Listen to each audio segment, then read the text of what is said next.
papasok sa kwarto, tapos lalabas kung kailan niya bet. Tapos aantayin natin siya. Diba? Tapos pagkatapos, may gagawin kayo, tapos papasok namin siya sa kwarto, tapos aantayin mo na naman siya, tapos kasi hindi mo alam kung kailan siya lalabas. Di ba nakakabwisit?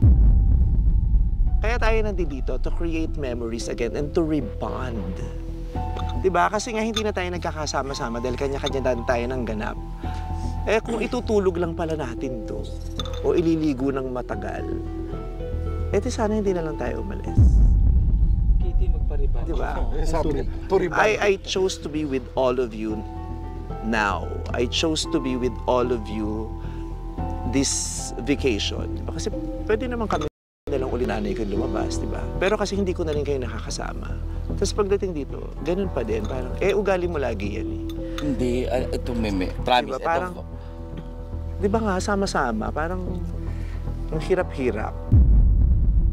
Okay, bago mo sagutin yan, magbabalik po ang personal. GG! Kasi di ba sana di ba, dumating tayo rito, so pumasok ka sa kwarto. Ikaw yung huling-huling lumabas. Natulog ka, dumabas ka gabi na.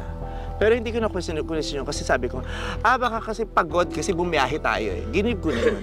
So, si Tonton nag-aaya ng kumain. Di ba? So, hindi pa ako nag-aaya sa sige, kain na tayo kasi kulang pa. Di ba? Tapos nung dumating ka, tsumika ka, tapos kumain muna. So, yung iba, umorder na ng mga merienda.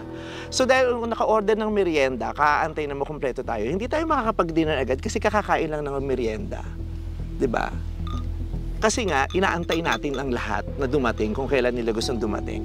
Tapos pagkatapos, so, dinner na tayo. Pupunta na tayo dun sa isang kwarto kasi maglalaro na tayo, diba? Nagpadala ka pa nga ng mahjong. Diba? Sabi mo, mga mahjong tayo dito. Bumalik ka sa kwarto ulit. Tapos bumalik ka 2:00 ng madaling araw. Parang, ano yun? Hindi mo iniisip may nag-aantay sa'yo. Na may mga kasama ka na, ay, nandun sila, nag-aantay sila. Tapos ako wala pa. Di ba dapat iniisip mo yun? Sorry naman talaga. Kaninang umaga nag-chat naman ako sa'yo. Promise, alam mo, Dag, na totoo lang, lagi kong ay, parang na-stroke siya, umurong yata yung dila niya. Dahil ko kasing, lagi kong gustong pakita yung best ko sa'yo pagkasama kita. Pero bakit sa amin lahat, kay Lassie, ako yung madalas mong napapagalitan. Pero i-disregard natin yung bakit lagi mo ako nasisita. Hindi ba valid yung point ko? Hindi ba valid yung nakakainis yung ginawa mo kahapon? Yung kahapon, hindi kagabi talaga, promise ate. Nagtanong ako, sabi ko, kasi naliligo ako, tapos kumaligo, sabi ko, Ton, sino-sino ng mga nandyan? Sabi niya, kompleto na. Sabi ko, nagmamadyong na. Kaya pag sabi ko, Ton, pakiram nga yung susi mo. Kasi hindi gumagana yung akin, baka mamaya yung susi mo hindi gumagana. Magmamadyong, ako yung huling papasok. Bakit nagtatanong ko pa kung sino pa yung mga nandoon? Kung sino na yun? So kailangan complete casting bago ka lumabas? Hindi kasi naligo ako ng matagal. Exactly my point. Alam mong may gagawin tayong grupo, di ba? Magbabanding nga tayo.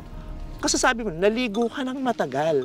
So hinihintay ka namin ulit. Bago yun, inantay ka din namin ng matagal dahil natulog ka din ng matagal, inabot ka ng gabi. Sorry, tapos pag nasita ka, ngayon sasabihin mo, ba't lagi mo ako nasisita? Fair ba yung ginagawa mo sa mga kasama mo? Hindi ko talaga. Kasi nga, si Tonton ba sisitahin ka? Hindi ka sisitahin ni Tonton eh. Si Chad ba sisitahin ka? Hindi ka sisitahin. Si Kitty ba sisitahin ka? Kaya mo nabibilang yung sita ko kasi ako nga lang yung pwede. Ako lang sumisita sa'yo. Kasi lahat naman sila hindi ka sisitahin, di ba? Hindi ko parang... So, kung hindi ko pinaramdam sa'yo na ang off nung eksena mo, gagawin mo yun lagi. Kaya ka tayo dito magre-rebond, di ba? At ikaw ang kausap ko dyan, di ba? Ang tagal na natin hindi nagkakasama lang tayo sa trabaho. Hindi na nagkakasama. Tapos pag nagkasama tayo, matutulog ka ng matagal. Tapos maliligo ka ng matagal. Di ba nakakairita? At walang magsasabi sa'yo nun, ako lang. Okay na tayo. Okay na tayo. Ako okay ako. Diba? Ako okay ako. Kaya gusto ko lang ma-develop mo yung pakikisama. So yun ang dahilan kung ba't ayaw kita mapanaginipan. Then naiinis ako sa'yo. Sundo po nagtatapos ng special edition ng gusto nyo to ha? Tanong at sagutan ng totoo ha? Next question daw po, may... Oh. Tapos na. Change topic na daw, 3 parts to. Next question, please.